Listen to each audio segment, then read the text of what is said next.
akasenzelanga umuso kuba sihlale esonweni konakele emabandleni abefundisi bagcwele igazi ezandleni engani balelo hlale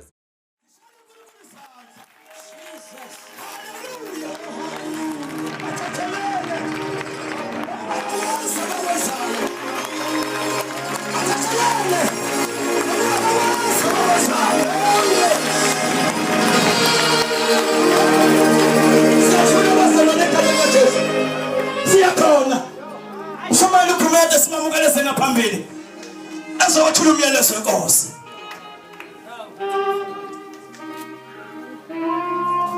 Mangibingelele bazalwane egameni likaJesu Kristu.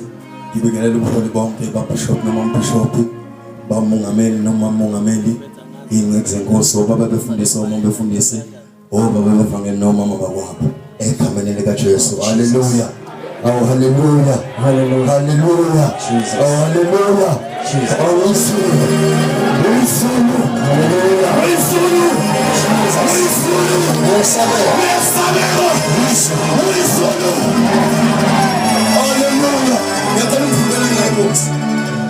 Luka chapter 23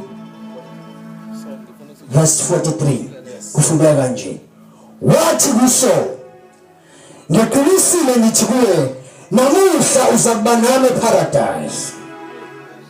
uJesu ukhuluma lamazwi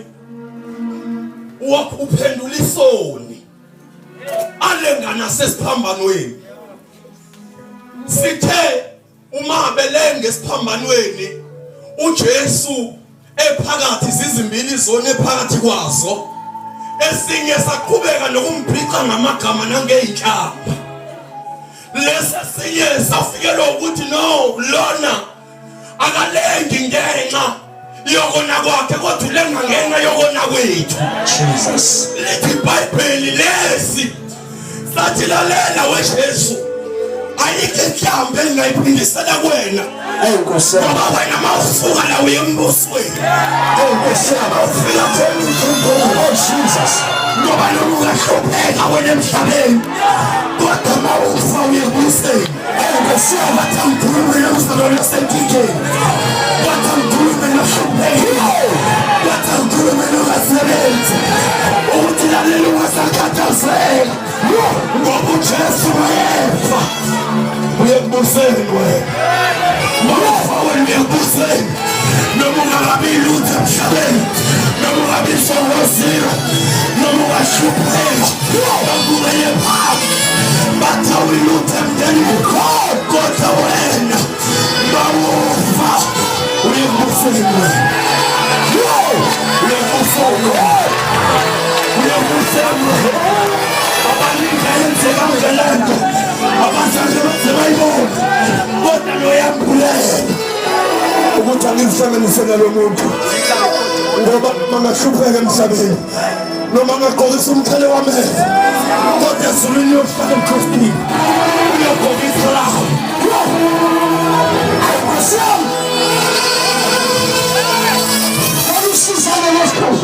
awuwakamkhulume nomuntu akunanda uJesu uyaphendula uJesu uthi namuhla Nkosi yami kade ngabaphendula abambuza imibuzo awukodwa lo wamphendula ukukhuluma ngokungena embusweni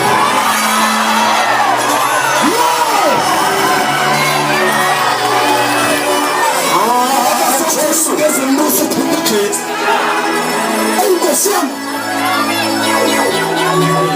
lalela uthi uJesu namuhla akataliseka abantu bathweni ngawezolo akataliseka uzela ingane esenkulu akataliseka bathuke kanjani akataliseka kusoleke esiphambanweni inhlamba kodwa namuhla Nkosi yami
Nibambile ningalidedeli ukuhlukana nesono kuyimfihlo yevangeli. Namhlanje ngiyasindiswa emoyeni, ngiyaphiliswa amandla evangeli, ngiyawamukeliswa nini eniphika ivangeli. Azini nizobhujiswa, akasenzela ngomuso kuba sihlale esonweni.